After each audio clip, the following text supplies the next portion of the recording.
গল্পকরণে আপনারা শুনছেন Henry rider হ্যাগারের লেখা গল্প the people of the mist. আজকে দ্বিতীয় পর্ব। ভাইয়ের মৃতদেহের পাশে নির্বাক হয়ে অনেকক্ষণ বসে রইল লিওনার্দ। ধীরে ধীরে পাহাড় সারির আড়াল থেকে বেরিয়ে এলো গনগনে সূর্য, সোনালি রোদে স্নাত করে দিল ওকে। তাপ বাড়ছে আস্তে আস্তে। ঝড় থেমে গেছে পুরোপুরি। আশপাশটা দেখেই বোঝার উপায় নেই কি তাণ্ডব বয়ে গেছে রাতভর। পোকামাকড় ডাকতে শুরু করেছে। পাথরের তলা থেকে বেরিয়ে ছোটাছুটি করছে গিরগিটি। বৃষ্টি স্নাত পাহাড়ির ঢালের গায়ে একটা ফুলও ফুটল। কিন্তু প্রকৃতির এই অপরূপ শোভা বিন্দুমাত্র ভাবান্তর সৃষ্টি করল না লিওনার্দের মধ্যে। মুখটা শোকে পাথর হয়ে গেছে, নিশ্চল রইল। অনেকক্ষণ পর গায়ে একটা ছায়া পড়তে নড়ল ও। মাথা তুলে দেখল নিঃসঙ্গ একটা শকুন চক্কর দিচ্ছে আকাশে। মৃত্যুর গন্ধ পেয়েছে ওটা। ক্রোধ ভর করল লিওনার্দের চেহারায়। কুড়ে ঘরের ধ্বংসস্তূপ ঘেটে একটা লোডেড রাইফেল বের করল ও। সেটা কাঁধে ঠেকিয়ে তাক করল শকুনটার দিকে। তারপর টিপে দিল ট্রিগার। বজ্রপাতের মতো একটা শব্দ ছড়িয়ে পড়ল পাহাড়ে প্রান্তরে। ঢালের গায়ে বাড়ি খেয়ে প্রতিধ্বনি তুলল, বেড়ে গেল কয়েক গুণ। আকাশে কেঁপে উঠল শকুনটা। গোত্তা খেয়ে পড়ে গেল একটা খাদের ভেতরে। আমিও মারতে জানি, ফুসফুস করে বলল লিওনার্দ। মারো কিংবা মরো, এই তো জীবনের নিয়ম, তাই না? রাইফেলটা নামিয়ে লাশের কাছে ফিরে গেল ও। নিজের চেষ্টায় যতটুকু পারল ভাইকে দাফনের জন্য তৈরি করল। চোখের পাতা নামিয়ে দিল। হা হয়ে থাকা মুখটা বন্ধ করে ঘাসের দড়ি দিয়ে বাঁধল। হাত দুটো বিশ্রাম নেবার ভঙ্গিতে ভাঁজ করে রাখল বুকের উপর। কাজটা শেষ হতেই সচকিত হল লিওনার্দ। তাই তো, নিগ্র চাকরগুলো কোথায়? এতক্ষণে তো জেগে ওঠার কথা ওদের। মুখের কাছে দুহাত এনে হাঁক ছাড়ল ও। অটার, অটার, তোমরা কোথায়? পাহাড়ের গায়ে প্রতিধ্বনি তুলল ডাকটা, কিন্তু প্রত্যুত্তর এলো না কোনো। উদ্বেগ অনুভব করল লিওনার্দ। ব্যাপারটা কি দেখা দরকার। অটার নামে ভৃত্য সর্দার এতটাই দায়িত্ব জ্ঞানহীন নয় জেগে উঠে এতক্ষণে হাজির হবার কথা ওর। লাশের দিকে অসহায় দৃষ্টিতে তাকালো। ফেলে যাবার সাহস পাচ্ছে না। আরো শকুন উদয় হতে পারে যে কোনো মুহূর্তে, কিন্তু না গেলেও নয়। তা একটা কম্বল কুড়িয়ে নিয়ে মৃতদেহটা ঢাকল লিওনার্দ। তারপর দ্রুত পা চালালো ভৃত্যদের আবাসের দিকে। পাহাড়ি চাতালটার পিছন দিকে চালের গায়ে একটা গুহাতে থাকে 4 ভৃত্য। কাছাকাছি পৌঁছতেই মুখের কাছে গুটিসুটি মেরে পড়ে থাকা একটা দেহ দেখতে পেল। ব্যাটার সত্যিই দেখি নাকটাকে ঘুমাচ্ছে।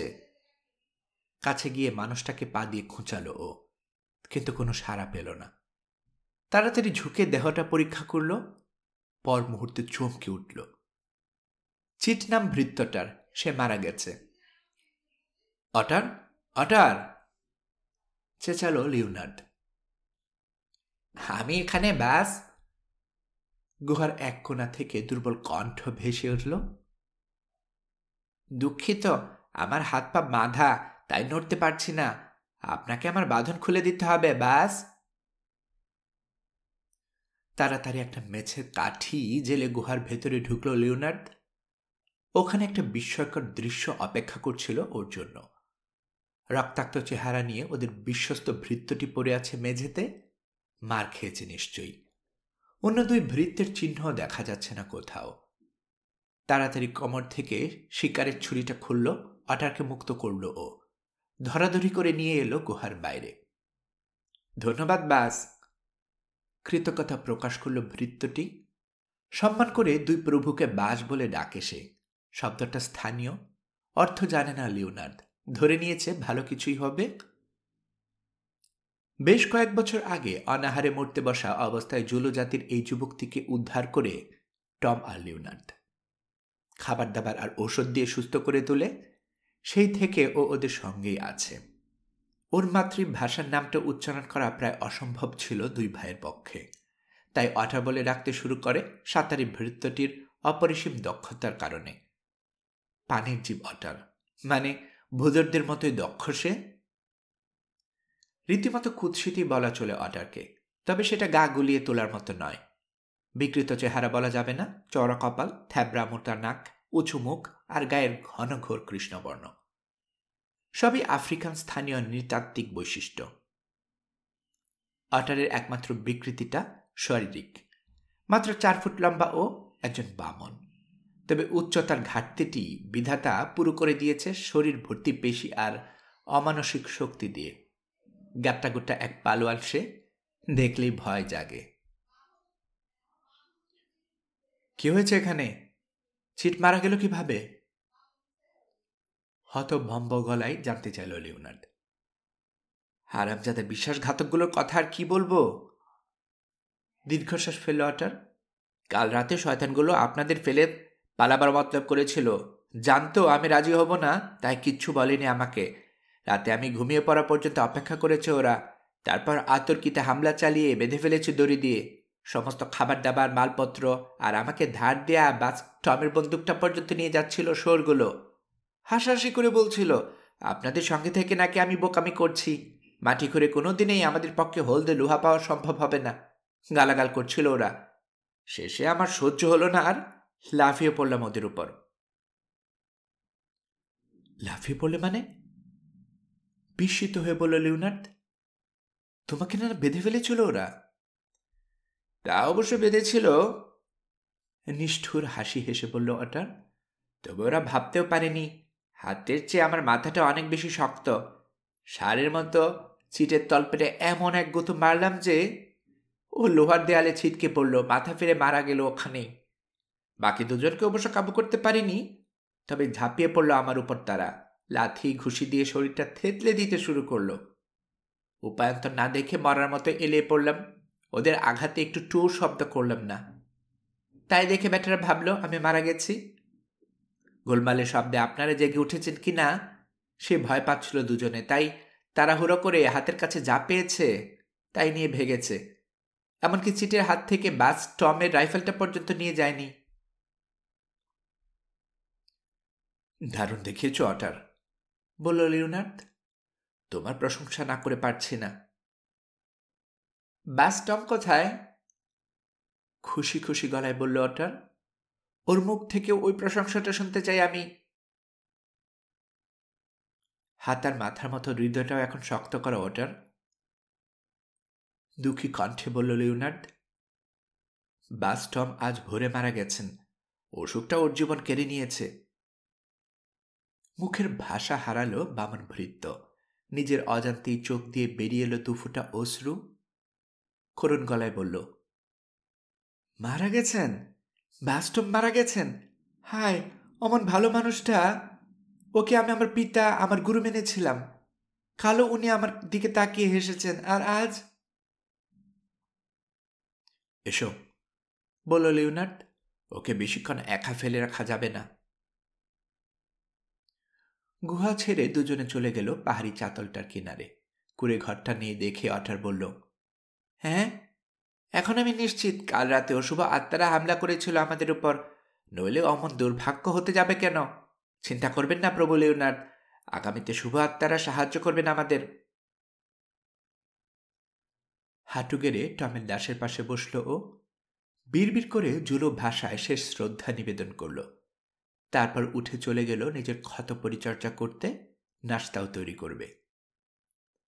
খাওয়া দাওয়া শেষে লাশটা গুহার ছায়ে নিয়ে এলো ওরা। চিটের মৃতদেহটা পাহাড়ের একটা খাঁজে ফেলে দিয়ে এলো অটার। লিওনার্দ জানালো সূর্য ডোবার পর টমকে কবর দেবে, ততক্ষণে শেষবারের মতো পাহারা দেবে নিজের ভাইকে। নীরবে টমের পাশে বসল ও। হাতে রাইফেল নিয়ে বিশ্রাম নেবার জন্য অটারকে পাঠালো ঘুমাতে। 12টা নাগাদ জেগে উঠল ব্রাহ্মণ ভৃত্য। জানালো ওদের খাবারের মাংস ফুরিয়ে গেছে। লিওনার্দ অনুমতি দিলে টমের রাইফেলটা নিয়ে একটা হরিণ শিকার করে আনতে পারে। রাজি হলো লিওনার্দ, তবে ওকে বলে দিল সূর্যাস্তের আগেই ফিরতে হবে। কবর দেওয়ার সময় সাহায্যের প্রয়োজন হবে। কোথায় কবর খুঁড়বেন জানতে চাইল অটার। খোঁড়ায় আছে, লিওনার্ড জানালো। সোনার খোঁজে আমরা শেষ যে গর্তটা খুঁড়েছিলাম ওটাতেই কবর দেব ওকে। ভালোই বলেছেন, ওটা বেশ গভীর। বাস্টম নিজেই তো খুঁড়েছিল ওটা। শেষ পর্যন্ত কি কাজে ব্যবহার হবে সেটা জানলে নিশ্চয়ই অত গভীর করে খুঁড়তে পারতেন না। যাও এখন, বলল লিওনার্ড। সূর্য ডোবার আধ ঘন্টা আগে ফিরে এসো। আর হ্যাঁ, পারলে কিছু পাহাড়ি লিলি ফুল এনো। টম খুব পছন্দ করতো ওটা। ঠিক আছে বাস, বলল অটার। আপনি বিশ্রাম নিন, আজ মনে হচ্ছে খুব গরম পড়বে। চলে গেল ও। ব্রাহ্মণ ভৃত্যটির কথা সত্য বলে প্রমাণিত হলো কিছুক্ষণ পরে। আগুন ঢালা উত্তাপ নেমে এলো চারপাশে। পূর্ব আফ্রিকার গ্রীষ্ম চলছে এখন। রোগব্যাধি, ঝড় ঝঞ্ঝা আর বজ্রপাতের মৌসুম। প্রাণের পরোয়া আছে যার, সে এমন একটা সময়ে সোনার খোঁজে জীবন বিপন্ন না করে বরং নিরাপদ আশ্রয় খুঁজবে। সমস্যা হলো, ভাগ্যান্বেষী মানুষ প্রাণের পরোয়া করে না। ইচ্ছাকৃত বা অনিচ্ছাকৃত যেভাবেই হোক আত্মঘাতী কাজ করে যায় সে। সেটারই মাসুল গুনছে টম অট্রাম। মোট 4 জন বেরিয়েছিল ওরা দল বেঁধে। অট্রামদের 2 ভাই, সে সঙ্গে অ্যাস্কিউ আর জনস্টন নামে আরো 2 জন শ্বেতাঙ্গ। স্থানীয় লোকজনের কাছে বিশেষ একটা জায়গার খবর পায় ওরা। পর্তুগিজ অধিকৃত এলাকায় জাম্বেজি নদীর একটা সরু শাখার কাছে নাকি মাটি খুললেই সোনা পাওয়া যায়। এক গ্রাম সর্দারকে 2টো বন্দুক আর একটা 2 আশলা কুকুর উপহার দিয়ে খোরাখুরির অনুমতি নেয় ওরা। লোকটা কথা দেয় উদ্ধার করা সোনা নিয়ে যেতে ওদেরকে বাধা দেবে না গ্রামবাসীরা। রোগব্যাধির প্রকোপ রয়েছে এলাকাটায়। মৌসুমটাও খুব একটা অনুকূল ছিল না, তারপরও পিছিয়ে যায়নি ওরা। যত তাড়াতাড়ি সম্ভব কাজে নেমে পড়তে উৎসুক হয়ে পড়েছিল। পাছে 2টি বন্দুক আর একটা কুকুর চাইতে মূল্যবান উপহার দিয়ে অন্য কেউ সর্দারকে পাল্টে ফেলে। হাড় ভাঙা পরিশ্রম করে বিশেষ জায়গাটাতে পৌঁছালো দলটা। সঙ্গে আনা কুলি আর ভৃত্যদের সাহায্য নিয়ে খোরাখুরি শুরু করে দেয়। শুরুতে বেশ আশাব্যঞ্জক ফলাফল পায় ওরা। যেখানে মাটি খুঁড়েছে সেখানেই হলদে রং দেখতে পেয়েছে। কয়েক জায়গা থেকে অল্প স্বল্প সোনাও তোলা গেছে, কিন্তু অল্প কিছুদিনের মধ্যেই প্রথম জ্বরে পড়ল অ্যাস্কিউ, মারা গেল রোগে ভুগে। এরপর আক্রান্ত হলো জনস্টন। যমদূতের সঙ্গে মাসখানেক লড়াই করে সেও হার মানল। ওই অবস্থাতেই অভিযানটা বাতিল করতে চেয়েছিল লিওনার্ড, কিন্তু সৌভাগ্য বা দুর্ভাগ্য যেটার কারণেই হোক, হঠাৎ স্বর্ণকণায় বেশ সমৃদ্ধ একটা স্পট পেয়ে গেল ওরা। আশাবাদী হয়ে উঠেছিল টম। ভাইয়ের পরামর্শে মোটেই কান দেয়নি। পাহাড়ি চাটলটা খুঁজে বের করে ওখানেই ঘর তৈরি করেছিল। ভেবেছিল উঁচু জায়গায় থাকলে রোগ জীবাণু ওদের নাগাল পাবে না। কপাল মন্দ ছিল বেচারার। এক বিকেলে শিকার করতে গিয়ে আছাড় খায়, আহত হয়, তারপর হারায় পথ। সারা রাত অভিশপ্ত জঙ্গলের মাঝে পড়ে থাকতে হয় ওকে। সকালে লিওনার্ড যখন খুঁজে পায় ভাইকে, তখন জ্বর ধরে ফেলেছে। সেটা আজ থেকে 3 সপ্তাহ আগের কথা। এতদিন জমে মানুষে টানাটানি চলেছে। শেষে আজ ভোরে ইহজগতের মায়া ত্যাগ করেছে অশ্রাম পরিবারের বড় ছেলে। ভাইয়ের মৃতদেহ পাহারা দিতে দিতে সবকিছু মনে পড়ে গেল লিওনার্ডের। জীবনে আর কখনো এত নিঃসঙ্গ বোধ করেনি ও। অনুভব করেনি আশা বা ভালোবাসার অভাব। নির্মম সত্যটা হলো, টমের মৃত্যুর সঙ্গে সঙ্গে পৃথিবীতে আর কেউ রইল না ওর। না আত্মীয়, না বন্ধু, মানে অটারকে যদি হিসেবে না ধরা হয় আর কি। ইংল্যান্ড ছেড়ে বহু বছর আগে চলে এসেছে ও। দূর সম্পর্কের আত্মীয় স্বজন যারা ছিল সবার সঙ্গে সম্পর্ক ছিন্ন হয়ে গেছে। স্কুল কলেজের বন্ধু বান্ধবরা নিশ্চয়ই ভুলে গেছে ওকে। একজন অবশ্য আছে, জেন বিচ। তবে 7 বছর আগেরকার সেই বিচ্ছেদের পর আর কোনো খবর নেই মেয়েটার। 2 বার চিঠি লিখেছে লিওনার্ড, কিন্তু জবাব পায়নি। এরপর আর চেষ্টাও করেনি ও। ধরে নিয়েছে জেন আর যোগাযোগ রাখতে চায় না ওর সঙ্গে। কোহেনকে বিয়ে করে ও হয়তো সুখেই আছে, তারপরও প্রথম প্রেমের কথা ভুলতে পারে না লিওনার্ড। এই প্রবাসে হাজারো কষ্টের মাঝেও জেনের অনিন্দ্য সুন্দর মুখটার কথা ভেবে স্বস্তি পায় ও। মানুষপটে আজও ভাসে সেই পবিত্র নিষ্পাপ চেহারা, তার স্মৃতি। যদিও জেনের দেয়া প্রার্থনার বই আর চুলের গোছা ছাড়া আর কিছুই অবশিষ্ট নেই ওর কাছে। এত কিছুর পরেও একটা ব্যাপারে শুধু চরম সত্য, আজ লিওনার্দ একা, নিঃসঙ্গ, বুনো একটা দেশে ঘুরে বেড়ানো এক ভাগ্যহীন যাযাবর। আনমনে মাথা নাড়ল লিওনার্দ। কি করবে ভেবে পাচ্ছে না। হ্যাঁ, এই পাহাড়ি এলাকায় শোনা আছে বটে, কিন্তু পরিমাণে তার যৎসামান্য। সেটা বের করতেও বিরাট আয়োজন দরকার। ব্যবহার করতে হবে নানান রকম অত্যাধুনিক যন্ত্রপাতি। তা কোথায় পাবে ও? এমনকি ওর চাকররাও পালিয়ে গেছে বাস্তবতা টের পেয়ে। এখন এই অভিযান চালু রাখার কোনো উপায়ও নেই। অবস্থার দৃষ্টে মনে হচ্ছে নেটেলেই ফিরে যেতে হবে ওকে। ওখানে গেলে অন্তত ঘোড়ার গাড়ি চালানোর একটা কাজ জোগাড় করে নেওয়া যাবে। তাতে আর কিছু হোক আর না হোক, নিজের প্যাট চালানো যাবে। চেষ্টা চরিত্র করলে হয়তো বিয়ে শাদী করে একটা সংসারও করা সম্ভব হবে। পর মুহূর্তে নিজের প্রতিজ্ঞাটার কথা মনে পড়ে গেল ওর। মৃত্যু পথযাত্রী ভাইকে কথা দিয়েছে ও, মরার আগ পর্যন্ত ওদের পৈতৃক সম্পত্তি পুনরুদ্ধারের চেষ্টা চালিয়ে যাবে ও। ঠিক আছে, শপথটা পালন করবে লিওনার্দ। কি বা করা হবে? মরণ ছাড়া আর তোর কিছু নয়। এমনিতেও তো বলতে গেলে মরেই আছে ও। টমের ভবিষ্যৎবাণীটির কথা মনে পড়ল ওর। অতুল সম্পদ আসবে ওর হাতে। কথাটা আকর্ষণীয় বই কি। অবশ্য ওটাতে কোনো একটা গুরুত্ব দেওয়ার মানে হয় না।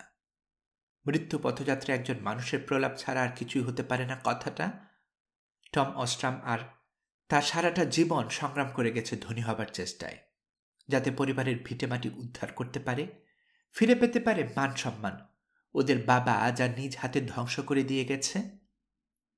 অবাক হবার কিছু নেই যদি বেচারা মৃত্যুর মুহূর্তে তার জীবনের আশঙ্কাটুকু পূর্ণ হবার স্বপ্ন দেখে থাকে। ছোট ভাইকে সেই স্বপ্নের বশবর্তী হয়ে অদ্ভুত একটা শপথ করানোতেও দোষের কিছু নেই। টমের প্রতি শ্রদ্ধা জানিয়ে এখানে অপেক্ষা করতে রাজি আছে লিওনার্দ। দেখাই যাক না কি হয়। ছন্নছাড়া চিন্তার মাঝ দিয়ে গড়াতে থাকলো ঘন্টার পর ঘন্টা। ভাইয়ের মৃতদেহের পাশে চুপচাপ বসে রইল লিওনার্দ। ব্যথিত চোখে তাকিয়ে থাকলো প্রাণহীন মানুষটার দিকে, যে এক সময় ছিল ওর খেলার সাথী, বন্ধু, একমাত্র আপনজন। মাঝে মাঝে উঠল ও, গুহার ভেতরে পায়াচারি করল শরীরের জড়তা কাটাতে। তারপর আবার এসে বসল আগের জায়গায়। বেলা যতই গড়ালো, গরম তত পাল্লা দিয়ে বাড়ল। দিগন্তের কাছে ধীরে ধীরে বড় হতে থাকলো একটা মেঘের কুণ্ডলী। আবার ঝড় আসবে, বিড়বিড় করল লিওনার্দ। অর্থাৎ তাড়াতাড়ি ফিরে আসলে ভালো হতো। তাড়াতাড়ি দাফনের কাজটা শেষ করে ফেলতে পারতাম, নইলে কাল পর্যন্ত অপেক্ষা করতে হবে। তবে তাড়াতাড়ি ফিরল না বামন ভৃত্য। ফিরল তার নির্ধারিত সময়ে, সূর্যাস্তের ঠিক ৮ ঘন্টা আগে। চওড়া কাঁধের উপর ফেলে রেখেছে একটা হরিণের মৃতদেহ, এক হাতে একগোছা পাহাড়ি লিলি ফুল। আকাশের পটভূমিতে বিচিত্র দেখাচ্ছে আকৃতিটা। সৌভাগ্যক্রমে তখনও ঝড় বাদল শুরু হয়নি। কথা বলে সময় নষ্ট করল না লিওনার্দ। অথারকে নিয়ে কবর দিল ভাইকে, গভীর ওই গর্তটায় যেটা টম নিজেই খুঁড়েছিল। শেষকৃত্যটায় সুরের ছোঁয়া দিতেই যেন বজ্রপাতের শব্দ হলো, আকাশে জ্বলে উঠল বিজলি। টম অস্ট্রামের পরিশ্রমী ও ঝোড়ো জীবনের অন্তরটার সঙ্গে বড়ই মানানসই হলো ওটা। দাফন শেষ হলে কবরের পাশে দাঁড়িয়ে জেনের দেয়া বইটা বের করল লিওনার্দ। বিড়বিড় করে প্রার্থনা করল ভাইয়ের জন্য। তারপর ওটারকে নিয়ে ফিরে এলো গুহাতে। ব্রাহ্মণ ভৃত্যটি রাতের খাবার রান্না করল, সেটা নীরবে খেয়ে নিল দুজনে। খাওয়া শেষ হলে ইশারায় অটারকে ডাকল ও। অটার। লণ্ঠনটি দুজনের মাঝখানে রেখে বলল লিওনার্দ, তুমি আমার বিশ্বস্ত বন্ধু, বুদ্ধিশুদ্ধিও ভালো তোমার। একটা কাহিনী শোনাতে চাই তোমাকে, সেটা শোনার পর তোমার মতামত জানতে চাই। বলুন বাস, বলল অটার। আমি শুনছি। হাত পা ছড়িয়ে মনিবের মুখোমুখি বসল ও। অটার, তোমার মরহুম বাস আর আমি 7 বছর আগে এদেশে এসেছি। একসময় ধনী ছিলাম আমরা, আমাদের সমাজে সর্দার ছিলাম, কিন্তু দুর্ভাগ্যক্রমে আমাদের জমি জমা ধন সম্পদ সব হাতছাড়া হয়ে গেছে, বিক্রি হয়ে গেছে সব, আর আমরা গরিব হয়ে গেছি। লজ্জায় মুখ দেখাবার উপায় ছিল না আমাদের, তাই দেশ ত্যাগ করি। রক্ত তো রক্তই ব্যাস, বলল অটার। ধন সম্পদ তো আর আসে আর যায়, রক্তের গৌরব কখনো মরে না। আপনার শত্রুকে খতম করে দিয়ে সবকিছু আবার কেড়ে নিয়ে এলেন না কেন? আমাদের সমাজে ওসব চলে না অটার। অমন কিছু করতে গেলে আরো বড় দুর্ভাগ্যে পরিচিত হতাম আমরা। শুধু ধন সম্পদে আমাদের হারানো গৌরব ফিরিয়ে আনতে পারত, যা আমাদের ছিল না। তাই আমরা দুই ভাই একটা শপথ করি, এই দূর দেশে এসে আমরা ধনী হবার চেষ্টা করব, যাতে আমাদের ঘরবাড়ি বিষয় সম্পত্তি আবার কিনে নিতে পারি। শপথটা ভালো করেছেন। অটার মাথা ঝাঁকালো। তবে আমাদের দেশে ওভাবে কিছু করা যায় না। ঘরবাড়ি আর সম্মান ফিরে পাবার জন্য লোকে অস্ত্র তুলে নেয়, সোনা খুঁজতে বের হয় না। যাই হোক, আমরা এলাম এদেশে অটার। 7টা বছর ধরে পাগলের মতো খেটেছি, বহু জায়গায় ঘুরেছি, অনেক মানুষের সঙ্গে মিশেছি, শিখেছি অনেক ভাষা, কিন্তু ফলাফল দেখতেই পাচ্ছ। সেই গরিব অবস্থাতেই এই পাহাড়ের মাঝখানে শেষ শয্যা নিতে হয়েছে আমার ভাইকে। আমাদের ভাগ্য বিন্দুমাত্র বদলায়নি। খুবই দুঃখজনক, মন্তব্য করল অটার। অনর্থক মৃত্যু বটে, তার চেয়ে যারা আপনাদের কাছ থেকে সব কেড়ে নিয়েছে তাদের সঙ্গে যুদ্ধ করে মরলে অনেক বেশি গৌরবের ব্যাপার হতো ওটা। সেসব ভেবে লাভ নেই। আমি শপথ করেছি, ধন সম্পদ অর্জনের জন্য মৃত্যুর আগ পর্যন্ত চেষ্টা করে যাব। কাল রাতে আমার ভাইয়ের কাছে আবার করতে হয়েছে শপথটা। সেক্ষেত্রে এটা আপনার পূরণ করাই উচিত। সত্যিকার পুরুষ কখনো কথার বর খেলাপ করে না। তবে আমি বলবো অন্য কোথাও চেষ্টা করতে। এখানে স্বর্ণ আছে বটে, কিন্তু সেটা বের করা আমাদের জন্য অসম্ভব। তার চেয়ে অন্য জায়গায় ঘোরাঘুরি করলেই ভালো হবে। সমস্যাটা ওখানে ওটার, অস্বস্তি নিয়ে বলল লিওনার্দ। মারা যাবার আগে আমার ভাই একটা স্বপ্ন দেখেছে। ও বলেছে একটা মেয়ের সাহায্য নিয়ে আমি নাকি অঢেল সম্পদ পাবো, আর সেজন্য ও মারা যাবার পর আমাকে কয়েকদিন এখানে অপেক্ষা করতে হবে। এখন তুমি বলো কি করা উচিত আমার? স্বপ্নটা কি সত্যি হতে পারে, নাকি ওটা স্রেফ একজন অসুস্থ মানুষের কল্পনা? এই ব্যাপারে মন্তব্য করার আমি কে ব্যাস, বলল অটার। একটু আনমনা হয়ে গেল সে। ধুলোমাখা মেঝেতে আঙ্গুল দিয়ে দাগ টানল, তারপর বলল, একটা কথাই শুধু বলতে পারি আপনাকে, মরার সময় মানুষের দিব্যদৃষ্টি খুলে যায়। বাস টম যা বলেছেন তা সত্যি হলেও হতে পারে। আমি বলি কি, কয়েকটা দিন অপেক্ষা করলে ক্ষতি কি? আসুন না দেখি সত্যি কি কিছু ঘটে কি না। ঠিক আছে, দীর্ঘশ্বাস ফেলে রাজি হলো লিওনার্দ। 1 সপ্তাহ কেটে গেল ঘটনাবিহীনভাবে। 7ম রাতে কবর পাহাড়ের ছোট গুহায় আবার মুখোমুখি বসল লিওনার্দ আর অটার। ও হ্যাঁ, অভিশপ্ত এই পাহাড়টাকে কবর পাহাড় বলেই ডাকতে শুরু করেছে ওরা। যাই হোক, মুখোমুখি বসল দুজনে, কিন্তু কথা বলল না। নিজের মনে ডুবে রইল উদ্বেগ নিয়ে। তার পিছনে কারণও আছে। আজ সারাটা দিন শিকারের খোঁজে ঘুরে বেরিয়েছে ওরা, কিন্তু ছোট্ট একটা বনমোরগ ছাড়া কিছুই পায়নি। ওটা ইতিমধ্যেই খাওয়া হয়ে গেছে। আগামীকাল কিভাবে চলবে কেউই জানে না। কেন যেন সমস্ত শিকার এই এলাকা ত্যাগ করেছে।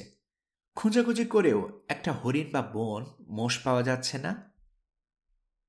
ভাই মারা যাবার পর সোনার খোঁজে 1 ছটাক মাঠেও ঘুরে নিয়ে লিওনার্দ, তাতে কোনো লাভ নেই।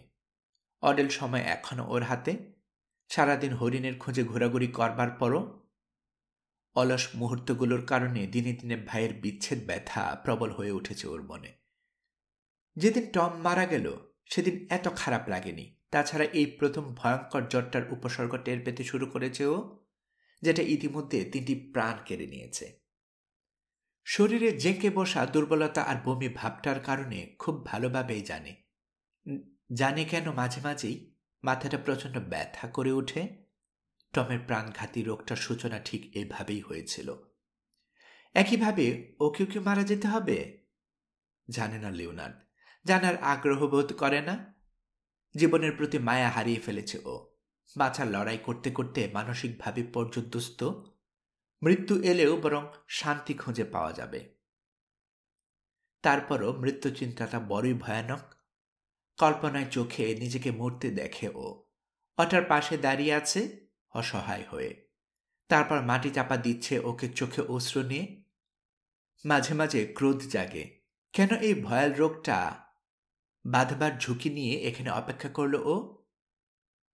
তারপর মনে পড়ে যায় ওই ভাইয়ের অনুরোধের কারণে, তার স্বপ্নের কারণে সভ্য শিক্ষিত মানুষ হয়ে একজন মৃত্যু পথযাত্রীর কথা ফেলতে পারেনি ও। হাসি পেল লিওনার্দের। কে বলেছে ও সভ্য? ভুল, সবই ভুল। বন পরিবেশ আর অসভ্য মানুষের সংস্পর্শে থাকতে থাকতে ওর মাঝে এখনো আর কোনো সভ্যতার অবশিষ্ট নেই। লিওনার্ড জানে খামোখাই এই বিরান পাহাড়ে অপেক্ষা করছে ও। তারপরও চলে যেতে পারছে না। মনের গহীনে কেন যেন আশা দানা বেঁধে উঠেছে। হয়তো টমের ভবিষ্যৎবাণী সত্যি হবে, হয়তো অডেল ঐশ্বর্যের সন্ধান পাবে। এই আশাটাই ওর মৃত্যুর মুখে ঠেলে দিয়েছে ওকে। প্রকৃতির মাঝে বসবাস করবার এই এক ধরনের তাড়নাকে অগ্রাহ্য করা চলে না। যুক্তি আর আবেগের লড়াইয়ে সবসময় প্রকৃতি জয়ী হয়, মানুষ যতই চেষ্টা করুক না কেন। আমরা প্রতিনিয়তই নিজেদের নিয়ে বড়াই করি, প্রকৃতির উপর নিজেদের নিয়ন্ত্রণ দেখাতে চাই, কিন্তু শহরে নিরাপত্তা থেকে বিচ্ছিন্ন হবার পর সে বড়াই অসার হয়ে যায়। ঘাসে ভরা জমি, গাছগাছালিতে ছাওয়া জঙ্গল কিংবা বালুময় মরুভূমির শক্তি মানুষের চাইতে অনেক বেশি। আধুনিকতার নিদর্শনগুলো সঙ্গে না থাকলে এর সামনে বড়ই অসহায় মানুষ। যুক্তি আর তখন কাজ করে না, আবেগ নিয়েই বাঁচতে হয়, নিজেকে সমর্পণ করতে হয় প্রকৃতি মাতার কাছে। লিওনার্দেরও একই দশা। পকেটে হাত আর মুখে একটা খালি পাইপ ঝুলিয়ে ক্রূর সত্যটাকে অনুধাবন করতে পারছে ও। তামাক ফুরিয়ে গেছে ওদের, স্রেফ অভ্যাসের বসে দাঁত দিয়ে কামড়ে ধরে রেখেছে পাইপটাকে। বাস, অনেকক্ষণ পর বলল ওটা। আপনি অসুস্থ বাস? না। প্রতিবাদ করতে গিয়ে থমকে গেল লিওনার্ড। তারপর নিচু গলায় বলল, হয়তো খুব সামান্য। সামান্য হলেও ওটা তো অসুখই বাস, বলল অটার। আমি সব দেখছি। রোগটা তার আঙ্গুল ছুঁয়েছে আপনার শরীরে, কিছুদিনের মধ্যে পুরো মুঠো দিয়ে আঁকড়ে ধরবে। আর তারপর শান্তির ঘুম অটার। আপনার জন্য ঘুমটা শান্তির হতে পারে, কিন্তু আমার জন্যে, করুণ গলায় বলল ব্রাহ্মণ ভৃত্য, কাজ ছাড়া বসে থাকাটাই কাল হয়েছে। আপনি বড্ড বেশি ভাবেন, সেজন্যই দিন দিন আরো অসুস্থ হয়ে পড়ছেন। তার চেয়ে চলুন আবার খোঁড়াখড়ি করি। কেন অটার? পরে যাতে নিজের কবর হিসেবে ব্যবহার করতে পারি। অশুভ কথা বলবেন না বাস, পায়ে পড়ি আপনার। তার চেয়ে চলুন এই জায়গা ছেড়ে চলে যাই, নইলে আপনার মরণ ঠেকাতে পারবে না কেউই। কয়েক মুহূর্তের নীরবতা বিরাজ করল। তারপর লিওনার্দ বলল, আমরা দুজনে আসলে বোকা অটার, নইলে খাবার পানি এমনকি তামাক ফুরিয়ে যাবার পরও এখানে অপেক্ষা করতাম না। রোগব্যাধি ছাড়া আর কিছু নেই এখানে, কিন্তু কি বা তাতে আসে যায়? বোকা কিংবা চালাক, সবারই তো চরম পরিণতি একটাই, মৃত্যু, তাই না? মরণকে তো আর ফাঁকি দিতে পারবে না কেউই। উফ, মাথাটা একটু ভীষণ ধরেছে, গরমটাও সহ্য হচ্ছে না। একটু কুইনিন থাকলে বড় ভালো হতো। উঠে দাঁড়ালো ও। আমার ভাল লাগছে না আর, বাইরে যাচ্ছি। গুহা থেকে বেরিয়ে গেল ত্রস্ত পায়ে। মনিবকে অনুসরণ করল ওয়াটার। জানে ও কোথায় যাচ্ছে, ভাইয়ের কবরের পাশে। ওখানে পৌঁছে নীরবে দাঁড়িয়ে রইল দুজনে। চাঁদ মেঘে ঢাকা পড়েছে, কিছু দেখা যাচ্ছে না, কেউ তবু নড়ল না। এভাবে বেশ কিছুটা সময় কেটে যাবার পর হঠাৎ একটা গঙ্গানি শুনতে পেল ওরা। সেটা বাড়তে বাড়তে ফোঁপানিতে পরিণত হল। কিছু শব্দ, বিস্মিত কণ্ঠে বলে উঠল লিওনার্দ। চঞ্চল দৃষ্টি বোলালো গিরিখাতের ছায়ায়। শব্দটা ওখান থেকে আসছে। জানি না বাস, ওটার বলল। ভূতের আওয়াজ না হলে আমার তো মনে হচ্ছে বিলাপ করছে কেউই। এখানে বিলাপ করার মতো মানুষ শুধু আমরাই আছি, গম্ভীর গলায় বলল লিওনার্দ। ঠিক তক্ষুনি সরে গেল মেঘটা, চাঁদের আলোয় উদ্ভাসিত হলো চারপাশ। শব্দের উৎস দেখতে পেল ওরা। মাত্র 20 কদম দূরে একটা বড় পাহাড়ের পাশে বসে কাঁদছে এক মাঝবয়সী মহিলা। বিস্ময় নিয়ে তার দিকে এগোলো লিওনার্দ। ওটার ওর পিছু নিল। মহিলাটি নিজের কান্নায় এতই মগ্ন যে ওদেরকে দেখতে পেল না। ওরা দুজন একদম পাশে গিয়ে থামার পরও নড়ল না সে। তীক্ষ্ণ দৃষ্টিতে নবাগতাকে জরিপ করল লিওনার্দ। স্থানীয়, বয়স 50-55 মতো হবে, শীর্ণকায়, তবে চামড়া মোটামুটি উজ্জ্বল, অন্তত সনাতন আফ্রিকানদের চাইতেও বেশি তো বটেই। মাথার চুল এলোমেলো, রুক্ষ। চেহারাটা বোঝা গেল না, সেটা দুহাতে ঢাকা, জীর্ণ একটা কম্বলে ঢাকা শরীরটাও। কে তুমি মা? শিশুটু ভাষায় বলল লিওনার্দ। এখানে বসে কাঁদছ কেন? হাত বাড়িয়ে মুখ তুলে তাকানো মহিলা অবাক হয়ে গেছে। পর মুহূর্তে অটারের কুৎসিত অবয়বটা দেখে ছোট্ট একটা চিৎকার দিল সে।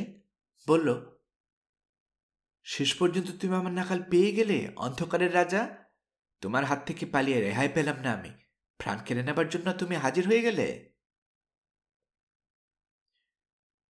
এ বেটি তো দেখছি পাগল হলো, বিরক্ত গলায় বলল অটার। জবাব দিল না লিওনার্দ। গম্ভীর চোখে মহিলাটিকে দেখছে ও। কঠোর পরিশ্রমের কারণে সময় হবার আগেই চামড়ার বলি রেখা পড়েছে তার। তারপরও চেহারাটা অত্যন্ত স্নেহময়, দেখলেই শ্রদ্ধা জাগে। আমি পাগল নই, জাল, পরিষ্কার গলায় বলল মহিলাটি। তবে হ্যাঁ, পাগলামি আমাকে তাড়া করে ফিরছে। ধ্যাত্তেরি, শখেদে বলল অটার। এ বেটি, এসব ফালতু কথা বন্ধ করো। আমি অন্ধকারের রাজা নই। জাল নামেও কেউ ডাকে না আমাকে। খেয়ালি ছেলে, মনিবের প্রশ্নের জবাব দে। কে তুই? কোত্থেকে এসেছিস? তুমি জাল নও? ভারী অবাক ব্যাপার। অবশ্য তাতে ভালোই হলো, আমি বেঁচে গেলাম। জাল যদিও হয়েও থেকো, আমার যৌবনের পাপগুলো ভুলে গিয়ে আমাকে মাফ করে দাও। এ তো মহা মুসিবতে পড়া গেল। অটারের কণ্ঠে বৃতৃষ্ণা ফুটল। জালকে? কৌতূহলী হয়ে জানতে চাইল লিওনার্দ। জাল হলো, বলতে শুরু করলো মহিলা। তারপর আচমকাই যেন ঘোর কেটে গেল তার, হাব ভাব বদলে গেল। পরিষ্কার কণ্ঠে বলল, ক্ষুধার ক্লান্তিতে আমার মাথাটা আসলে খারাপ হয়ে গেছে। কি বলছে নিজেও জানি না। আমি ক্ষমা প্রার্থীর সাদা মানুষ, দয়া করে আমাকে কিছু খেতে দাও, আমি খুবই ক্ষুধার্ত। খাবার তো তেমন একটা আমাদের কাছে নেই, বলল লিওনার্দ, তবে যা আছে সেটাই দেব তোমাকে। এসো। উল্টো ঘুরে হাঁটতে শুরু করলো ও। খোঁড়াতে খোঁড়াতে পেছু নিল মহিলা। অঠার রইল পেছনে, সতর্ক দৃষ্টি রাখছে নতুন আপদটার উপর। গুহায় ঢুকে মহিলাটাকে মাংস খেতে দিল লিওনার্দ। নবাগতা সেটা বুভুক্ষের মতো খেল। খাওয়া শেষ হলে একটু স্বাভাবিক হলো মহিলা। কুঁতকুঁতে কালো চোখের দৃষ্টি লিওনার্দের উপর রেখে বলল, একটা কথা জিজ্ঞেস করি, তুমিও কি দাস ব্যবসায়ী, সাদা মানুষ? কিসের দাস ব্যবসায়ী? হেসে বলল লিওনার্দ। আমি নিজেই তো দাস। কার? সবিস্ময়ে বলল মহিলা। ওই কালো লোকটার? হুম, ও দাসেরও দাস। আমার মালিক হচ্ছে ভাগ্য, আমি ভাগ্যের দাস। বড়ই বাজে এক মালিক, দার্শনিক ভঙ্গিতে বলল মহিলা। মেজাজ মর্জি ঠিক নেই, এই ভালো তো এই খারাপ। এখনো পর্যন্ত মালিকের খারাপ চেহারাটাই দেখেছি আমি, বিষণ্ণ গলায় বলল লিওনার্দ। তারপর পিঠ সোজা করল। বাদ দাও এসব, তোমার কথা বলো মা। কি নাম তোমার? এই পাহাড়ে একাকী কি করছো? আমার নাম সোয়া। আমার খুব পছন্দের একজনের জন্য সাহায্য খোঁজ করছি, সে বড় বিপদে আছে। মালিক, তুমি কি ব্যাপারটা বিস্তারিত শুনতে চাও? নিশ্চয়ই, বলো। কাছে এসে মুখোমুখি বসল মহিলা, শুরু করলো তার গল্প। প্রভু, আমি ছোয়া, এক সাদা ব্যবসায়ীর দাসী। জাম্বিজি নদীর তীরে বাস করেন তিনি। ওখান থেকে 4 দিনের হাঁটা পথ। এখানে তার একটা বাড়ি আছে, বহু বছর আগে গড়েছেন। কি নাম তোমার মালিকের? বাধা দিয়ে জানতে চাইল লিওনার্দ। কালোরা তাকে মাভুম বলে ডাকে, তবে সাদাদের মাঝে তিনি রড নামে পরিচিত। খুবই ভালো মানুষ, মালিক হিসেবে অসাধারণ। দোষ একটাই, মাঝে মাঝে মদের নেশায় একেবারে মাতাল হয়ে যান। 20 বছর আগে মাভুম মানে আমার মালিক এক পর্তুগিজ মহিলাকে বিয়ে করেন। ওরা ডেলেগুয়াতে বাস করে। বড়ই সুন্দরী ছিলেন আমার মালকিন, সে রূপের কথা মুখে বলে বোঝানো যাবে না। যাই হোক, জাম্বিজির পারে বসত করেন ওরা, ব্যবসা শুরু করেন। যে বাড়িটার কথা বলছি ওটা তৈরি করেন। এখন অবশ্য বাড়িটা আর বাড়ি নেই, ধ্বংসস্তূপে পরিণত হয়েছে। সে কথায় পরে আসছি। বিয়ের কিছুদিন পরে একটা কন্যা সন্তানের জন্ম দিতে গিয়ে মারা যান মালকিন, আমার সামনেই। সে বাচ্চাটিকে আজ পর্যন্ত কোলে পিঠে করে মানুষ করেছি আমি। নাম জোয়ানা, আমার ছোট মালকিন। কালোরা ওকে আদর করে স্বর্গের রাখাল বালিকা বলে ডাকত। কখন বৃষ্টি হবে সেটা নিশ্চিতভাবে বলতে পারা একটা অদ্ভুত গুণ আছে ওর। তো স্ত্রীর মৃত্যুর পর মদ খেয়ে খুবই আসক্ত হয়ে পড়লেন আমার মালিক। তবে বুদ্ধিমান ব্যবসায়ী ছিলেন তিনি, মানে যখন মাতাল থাকতেন না তখনকার কথা বলছি। হাতির দাঁত, পাখির পালক আর সোনার বেচাকেনা করে বেশ পয়সা কামিয়েছিলেন। গবাদি পশু বেশ বড়সড় একটা পাল ছিল তার। কয়েকবারই তিনি এদেশ ছেড়ে মাতৃভূমিতে ফিরে যেতে চেয়েছেন, মানে সাদা মানুষদের মাঝে। দু একবার আমাকেও ছোট মালকিনকে নিয়ে রওনাও হয়েছিলেন, কিন্তু শেষ পর্যন্ত যাওয়া হয়নি আর। প্রথমবার নেটারের ডারবানে পৌঁছানোর পর মদের নেশায় জুয়া খেলে সব পয়সা হারিয়েছিলেন। পরের বার নদীতে নৌকাডুবি কবলে পড়েই আমরা, ফলে মাঝপথ থেকেই ফিরে আসতে হয় আমাদের। পরপর দুবার ব্যর্থ হলে হাল ছেড়ে দেন আমার মালিক। ছোট মালকিন আর আমাকে পাঠিয়ে দেন ডারবানে। সেখানে 3 বছর থাকি আমরা। সাদাদের কায়দায় বড় হন আমার মালকিন, লেখাপড়া শিখেন, সাদা মানুষের কেতা আর আচার আচরণের দীক্ষা নেন। অত্যন্ত বুদ্ধিমতী তিনি, অপূর্ব সুন্দরী। অল্প সময়েই তার সুনাম ছড়িয়ে পড়ে। ডারবানে সবার মুখে মুখে ফিরতে থাকে তার কাহিনী। যাই হোক, ওখানে শিক্ষা নেওয়া শেষ হলে ডেলাগোয়া বেতে ফিরে আসি আমরা, মালিক মাভুমের খামারে। এসব 2 বছর আগের কথা। মাসখানেক হবে বোধ হয়, বা তারও কম। হঠাৎ একদিন ছোট মালকিন তার বাবাকে বলেন, বনু পরিবেশে নিঃসঙ্গ থাকতে থাকতে হাঁপিয়ে উঠেছেন তিনি। সাগর পাড়ি দিয়ে সাদাদের দেশে মাতৃভূমিতে ফিরে যেতে চান। মেয়েকে খুব ভালোবাসেন মাভুম। প্রস্তাবটা রাজি হয়ে গেলেন সঙ্গে সঙ্গে, কিন্তু এও বললেন রওনা হবার আগে নদীর উজানে একবার যেতে হবে তাকে। হাতির দাঁতের একটা চালানের খবর পেয়েছেন, ওগুলো কিনে আনবেন। ছোট মালকিন প্রতিবাদ করলেন, বললেন সময় নষ্ট না করতে। তবে মাভুম রাজি হলেন না। গোয়ার টাইপের মানুষ তিনি, নিজে যা ভালো বোঝেন তাই করেন। মেয়ের সঙ্গে কথা হবার পর দিনেই হাতির দাঁত কিনতে বেরিয়ে পড়লেন। ছোট মালকিন অনেক কান্নাকাটি করলেন, কিন্তু মাভুম কোনো কথাই শুনলেন না। যাই হোক, 12 দিন পেরিয়ে গেল, আমার মালিক ফিরলেন না। তার কোনো সংবাদও পেলাম না আমরা। 13তম দিনে ঘটল অঘটন। সকালবেলা বাড়ির বারান্দায় বসে একটা বই পড়ছিল ছোট মালকিন। আপনাদের মহান সৃষ্টিকর্তার বই ওটা, বাইবেল না কি যেন নাম ওটার। প্রতিদিনে ওটা পড়েন, প্রার্থনা করেন মালকিন। তো সেদিন সকালে বইটা পড়ছিলেন তিনি, আমি ব্যস্ত ছিলাম রান্নাবান্নায়।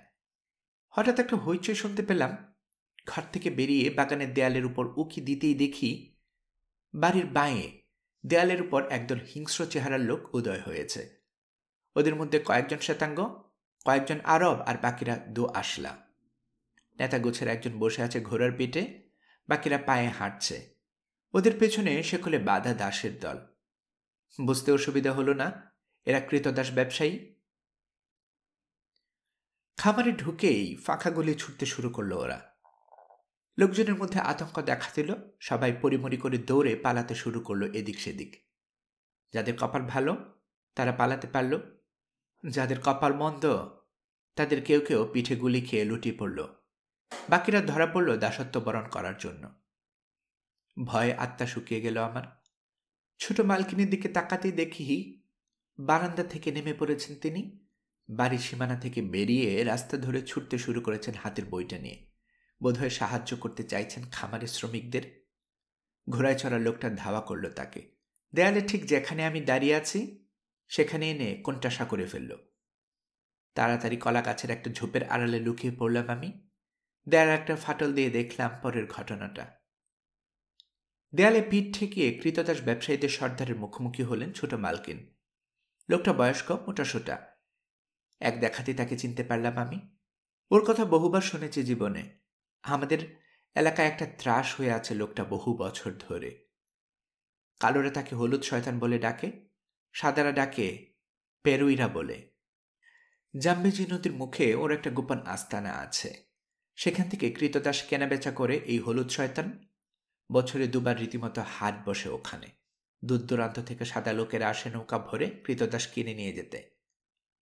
যা বলছিলাম, আমার মালকিনকে কোণঠাসা করে উঁচু গলায় হেসে উঠল শয়তানটা। খুঁতখুঁতে চোখে ওকে আপাতমস্তক দেখে বলল, বাহ, বড়ই সুন্দর একটা শিকার পাওয়া গেছে দেখছি। তুমি নিশ্চয় জুয়ানা? তোমার রূপের কথা অনেক জায়গাতেই শুনেছি আমি। দেখা যাচ্ছে কেউ এক বিন্দু বাড়িয়ে বলেনি। তা তোমার বাবা কোথায়, ময়না পাখি? নিশ্চয়ই নদীর উজানে গেছে ব্যবসার কাজে। জিভ দিয়ে চুকচুক শব্দ করল। খুবই খারাপ, খুবই খারাপ। কোনো বাপেরই উচিত নয় ঘরে অমন সুন্দরী মেয়েকে একা ফেলে যাওয়া। যাই হোক, ওনার ব্যবসা উনি বুঝেছেন, আমি আমারটা বুঝব। বুঝলে মেয়ে, আমিও একজন ব্যবসায়ী, সাধারণ পাখির ব্যবসা করি। তোমার মতো রূপসী ময়না সহজে হাতে আসে না, তাই এই সুযোগটা কাজে লাগাতে হবে। তোমার ওই সুন্দর মুখটার জন্য ঝাঁপি উপর করে টাকা ঢালবে লোকে, আর টাকা আমার খুবই দরকার। হলুদ শয়তানের কথা শুনে ভয়ে কুঁকড়ে গেলেন ছোট মালকিন। মুখ দিয়ে একটা শব্দ বেরোল না তার। দেয়ালের গোড়ায় বসে পড়লেন তিনি। একটা হাত তুললেন মাথার দিকে। উদ্দেশ্যটা ঠিক বুঝতে পারলাম। চুলের ভেতরে বিষের বড়ি ভর্তি একটা শিশু লুকিয়ে রাখেন ছোট মালকিন। অত্যন্ত শক্তিশালী বিষ, আমি তৈরি করে দিয়েছি। এক টুকরো মুখে গেলেই নিশ্চিত মৃত্যু। চরম বিপদে পড়লে আত্মাহুতি দিয়ে সম্মান বাঁচানোর জন্য ওটা রাখেন তিনি। নিশ্চয়ই তাই করতে যাচ্ছেন। ভয় পেয়ে গেলাম। তাড়াতাড়ি ফাটলের কাছ থেকে মুখ নিয়ে ফিসফিস করলাম। হলুদ শয়তানটার কান এড়িয়ে বললাম, থামুন ছোট মালকিন, ভুলেও এ কাজ করতে যাবেন না। বেঁচে থাকলে এই শয়তানের হাত থেকে পালাবার সুযোগ পেতেও পারেন, কিন্তু মরে গেলে তো পাবেন না। তার চেয়ে শেষ মুহূর্ত পর্যন্ত অপেক্ষা করুন। যখন সব পথ রুদ্ধ হয়ে যাবে, নিজের সম্মান বাঁচানোর উপায় থাকবে না, তখনই শুধু ব্যবহার করবেন বিষটা। এখনো সে সময় আসেনি। আমার কথা শুনে মত পাল্টালেন ছোট মালকিন। মাথা ঝাঁকিয়ে সাবধানে একটা ইশারা করলেন, তারপর নামিয়ে নিলেন হাতটা। হলুদ শয়তান ব্যাপারটা কিছুই বুঝতে পারেনি। সে বলল, এবার তাহলে রওনা হইতে হয়। আমার ডেরা এখান থেকে 8 দিনের পথ। নৌকা নিয়ে আমার খদ্দেররা তার আগেই পৌঁছে যেতে পারে। এখানে দেরি করাটা ঠিক হবে না। যাবার আগে কিছু বলতে চাও তুমি, ময়না পাখি? মুখ খুললেন ছোট মালকিন। পরিষ্কার কণ্ঠে বললেন, হ্যাঁ, বলতে চাই। আমাকে অসহায় অবস্থায় পেয়েছ বটে, কিন্তু জেনে রাখো, তোমাকে আমি ভয় করি না। তোমার ওই নোংরা হাত গলে আমি পালাতে পারবো বলে বিশ্বাস করি, কিন্তু মৃত্যুর হাত থেকে তুমি বরং পালাতে পারবে না। চারপাশে দৃষ্টি বোলালেন তিনি। কৃতদাস ব্যবসায়ীদের হাতে খুন হওয়া মানুষের লাশ পড়ে আছে। বন্দীদের হাতে পায়ে পরানো হচ্ছে শেকল। খামারের সমস্ত বাড়িতে আগুন ধরিয়ে দেওয়া হয়েছে। কালো ধোঁয়া পাক খেয়ে উঠে যাচ্ছে আকাশের দিকে। যে অন্যায় আর অত্যাচার তুমি করেছ নিরীহ মানুষের উপর, তার জন্য তোমার মৃত্যু নিশ্চিত শয়তান। এই অত্যাচারের মূল্য কড়াই গন্ডায় শোধ করতে হবে তোমাকে, নিজের রক্ত দিয়ে। এক মুহূর্তের জন্য আতঙ্ক ভর করল হলুদ শয়তানের চেহারায়। তারপরেই সে গলা ছেড়ে হেসে উঠল, বলল, ভবিষ্যৎবাণী করছো নাকি ময়না পাখি? তুমি আমার হাত থেকে পালাবে, আমাকে প্রায়শ্চিত্ত করাবে? বেশ, সময় বলে দেবে তোমার কথা ঠিক কিনা। সঙ্গীতের দিকে ফিরে হাঁক ছাড়ল, এই কে আছিস? আমাদের খচ্চটা নিয়ে আয়। হাঁটি এই সুন্দরী কোমল পা দুটোকে 12টা বাজাতে চাই না, তাতে ওর দাম কমে যাবে। খচ্চর এনে তাতে উঠানো হলো আমার ছোট মালকিনকে। পুরো হাবড়া আর দুর্বল বন্দীদের গুলি করল কৃতদাস ব্যবসায়ীরা। ওদেরকে বিক্রি করা যাবে না। তারপর ফাঁকা গুলি ছুটতে ছুটতে খামার ছেড়ে চলে গেল ওরা। অনেকক্ষণ পর লুকোনোর জায়গা ছেড়ে বেরিয়ে এলাম আমি। ততক্ষণে বেঁচে যাওয়া লোকজনও ফিরে এসেছে খামারে। ওদেরকে অনুরোধ করলাম আমি অস্ত্রশস্ত্র জোগাড় করতে, যাতে হলুদ শয়তানকে অনুসরণ করতে পারি, সুযোগ বুঝে মুক্ত করতে পারি ছোট মালকিনকে। কিন্তু ভয়ে আধমরা হয়ে গেছে ওরা, কিছুতে রাজি করতে পারলাম না ওদেরকে।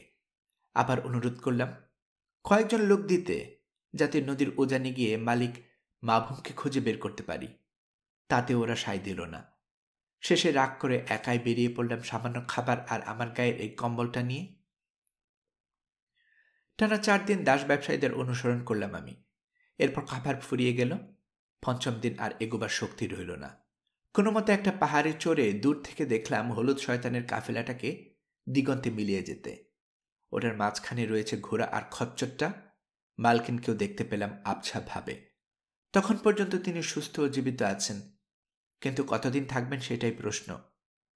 চোখ ভেঙে কান্না নেমে এলো। শান্ত হবার পর পাহাড়ের চূড়া থেকে চারপাশে নজর বোলালাম। পূব দিকে ঢালের নিচে একটা বাড়ি চোখে পড়ল। অনেক কষ্টে পৌঁছালাম ওখানে। বাড়ির লোকজনকে বললাম কৃতদাস ব্যবসায়ীদের হাত থেকে পালিয়ে এসেছে আমি। ওরা খুব যত্ন করলো, আমার খেতে দিল। তারপর জানালো নেটাল থেকে আসা কয়েকজন ইংরেজ এদিকের পাহাড়ে সোনার খোঁজ করছে। কথাটা শুনে মনে সাহস পেলাম খুব, কারণ জানি ইংরেজরা কৃতদাস ব্যবসায়ীদের ঘোর বিরোধী। একটু সুস্থ হতেই তাই বেরিয়ে পড়লাম স্বর্ণ সন্ধানী ওই মানুষগুলোর খোঁজে। কয়েকদিন ধরে ঘোরাঘুরির পর অবশেষে তোমার নাগাল পেয়েছি আমি, প্রভু। এখন দয়া করো আমার প্রতি। আমার ছোট মালকিনকে উদ্ধার করো ওই জঘন্য হলুদ শয়তানের হাত থেকে। কষ্টটা খামোখা করতে হবে না তোমাকে, এর প্রতিদানও পাবে। আমি গরিব, কিন্তু এমন এক রহস্য জানা আছে আমার, যা তোমাকে বিশাল পুরস্কার এনে দিতে পারে। সারাটা জীবন ওই রহস্য গোপন রেখেছি আমি, এমনকি আমার মালিককেও বলিনি। তোমাকে আমি আমার গোত্রের গুপ্তধনের সন্ধান দেব, কুয়াশা মানবদের গুপ্তধন। এতক্ষণ ধরে মনোযোগ দিয়ে প্রৌঢ়া দাসীর কাহিনী শুনছিল লিওনার্দ। শেষ কথাটা কানে যেতে মাথা তুলল, ভ্রু কুঁচকে গেছে। দুঃখ কষ্টে বেচারির মাথা খারাপ হয়ে যায়নি তো? কিন্তু শো আর দৃষ্টিতে পাকলামের চিহ্ন দেখতে পেল না ও। দেখতে পেল শুধু আবেগ আর উদ্বেগ। অপহৃত মালকিনের কথা ভেবে শঙ্কিত হয়ে গেছে মহিলা। তারপরও গুপ্ত ধনের ব্যাপারে আগ্রহ পেল না লিওনার্দ। ওকে হয়তো ধোঁকা দিতে চাইছে এক দাসী, টেনে নিয়ে যেতে চাইছে বিপদের মাঝে। তাই বিরক্ত গলায় বলল, তোমার বুদ্ধিশুদ্ধি কি ঘোলা হয়ে গেছে মা? দেখতে পাচ্ছ না একজন মাত্র ভৃত্য ছাড়া আর কেউ নেই আমার সঙ্গে? পাহাড়ের গোড়ায় ওই বাড়ির লোকজন অবশ্য মিথ্যে বলেনি। 4 জন ছিলাম আমরা, সবাই রোগে মারা গেছে গত কিছুদিনে। আমি নিজেও এই রোগে আক্রান্ত। এই অবস্থায় ওই শয়তানটা ডেরায় একাকে গিয়ে কিভাবে তোমার মালকিনকে উদ্ধার করা সম্ভব হবে আমার পক্ষে? আমার বুদ্ধিশুদ্ধি ঘোলা হয়নি প্রভু, বলল সোয়া। মিথ্যে কোনো কাহিনীও শোনাচ্ছি না আমি তোমাকে। জানি অনেক বড় একটা ঝুঁকি নিতে বলেছি, কিন্তু তার বিনিময়ে যা দিতে চাইছি সেটাও কম নয়। আমি তো শুনেছি উপযুক্ত প্রতিদান পেলে ইংরেজরা অসাধ্য সাধন করতে পারে। অপমানিত বোধ করল লিওনার্দ। ক্রুদ্ধ কণ্ঠে বলল, সব ইংরেজ একরকম নয়। লোভে পড়ে অন্তত আমি খামোকা সিংহের গুহায় মাথা ঢুকাতে রাজি নই। সাফল্যের সম্ভাবনা না থাকলে কেন আমি জানটা খোয়াতে যাব? আমি তোমাকে অপমান করার জন্য কথাটা বলিনি, সাদা মানুষ, তাড়াতাড়ি বলল সোয়া। প্রতিদান দিতে চাইছি কৃতজ্ঞ হয়ে, দয়া করে অন্যভাবে নিও না ব্যাপারটাকে। আর সাফল্যের কথা বলছো? ব্যর্থ হলেও তোমাকে আমি রহস্যটা খুলে বলবো, সাদা মানুষ। শুধু যদি একটু সাহায্য করো আমাকে। কি শুরু করলে? প্রতিদান নিয়ে করবোটা কি? মাছি তার আবার ভঙ্গিতে হাত নাড়ল লিওনার্দ। আমার যে অবস্থা, তাতে গুপ্তধনের চেয়ে সুস্থ হওয়াটাই বেশি জরুরি। সেটা করতে পারবে? যদি এই হতচ্ছাড়া রোগটাকে তাড়াতে পারো আমার শরীর থেকে, তাহলে তোমার প্রস্তাবটা বিবেচনা করেও দেখতে পারি। কথাটা তাচ্ছিল্যের সুরে বলা হলেও সোয়া খুব সিরিয়াসলি নিল। বলল, হে ব্যাপার, কাল সকালে আমি তোমাকে সুস্থ করে দেব। বিস্ময় ফুটল লিওনার্দের চেহারায়। কি বলছো? সত্যি পারবে? হ্যাঁ প্রভু, শান্ত স্বরে বলল সোয়া। কিন্তু তোমাকে প্রতিজ্ঞা করতে হবে, সুস্থ হলে আমার মালকিনকে তুমি মুক্ত করে আনবে। আচ্ছা যাও, কথা দিলাম, বলল লিওনার্দ, যদিও খুব একটা ভরসা পেল না সোয়ার আশ্বাসে। আলোচনা চালিয়ে যাবার জন্য জিজ্ঞেস করল, কথা হচ্ছে তোমার মালকিনকে আমি খুঁজে পাবো কি করে? উদ্ধার করা তো পরের কথা, আগে তো ওর গোপন ডেরাটার সন্ধান পেতে হবে, তাই না? ভালো কথা। কতদিন আগে তোমার মালকিনকে ধরে নিয়ে গেছে ওরা? আজ 12 দিন গেল, জানালো সোয়া। আর ডেরার সন্ধানের কথা যদি বলো, আমি আশা করছি তুমি বুদ্ধি খাটিয়ে ওটা বের করে ফেলতে পারবে। নীরবে একটু ভাবল লিওনার্দ, তারপর হঠাৎ একটা কথা মনে পড়ে যেতেই অটারের দিকে ফিরল।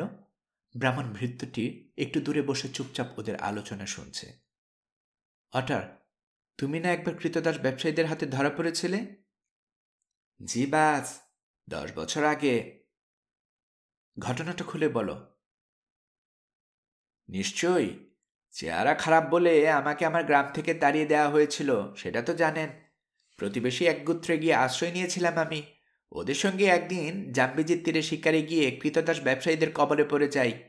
এই বুড়ি যা কথা বলছে, সেই হলুদ শয়তান আর তার সাঙ্গপাঙ্গরা আতর্কিত হামলা চালিয়ে আটক করে আমাদেরকে সেকলে বেঁধে নিয়ে যায় তার আস্তানায়। লোকটা একেবারেই নীচ, গোয়ার, চেহারা সুরতেই বদ। আমাদেরকে বিক্রি করে দিয়েছিল বিদেশি এক খদ্দেরের হাতে।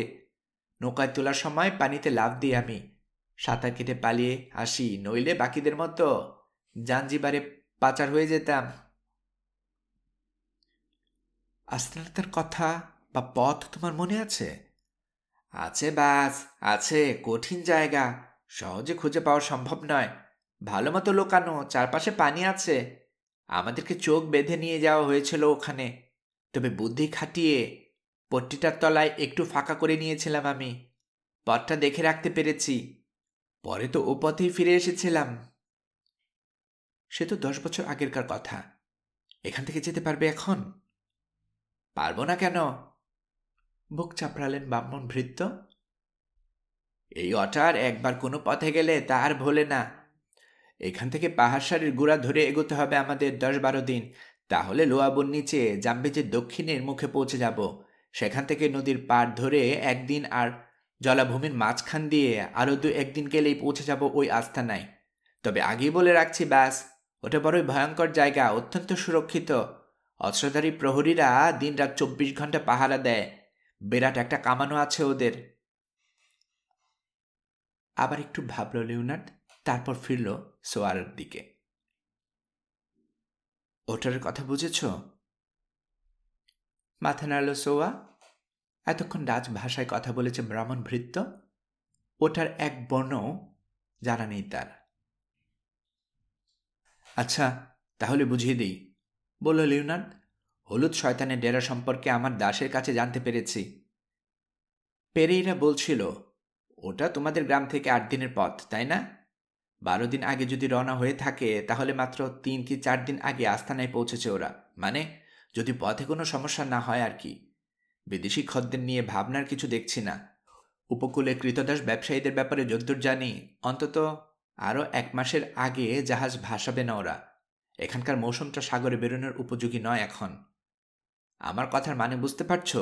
বলতে চাইছি যে যথেষ্ট সময় আছে আমাদের হাতে। শুনে রাখো মা, আমি কিন্তু কোনো রকম কথা দিচ্ছি না এক্ষুনি। ভালো মতো একটু ভেবেচিন্তে নিতে দাও আমাকে।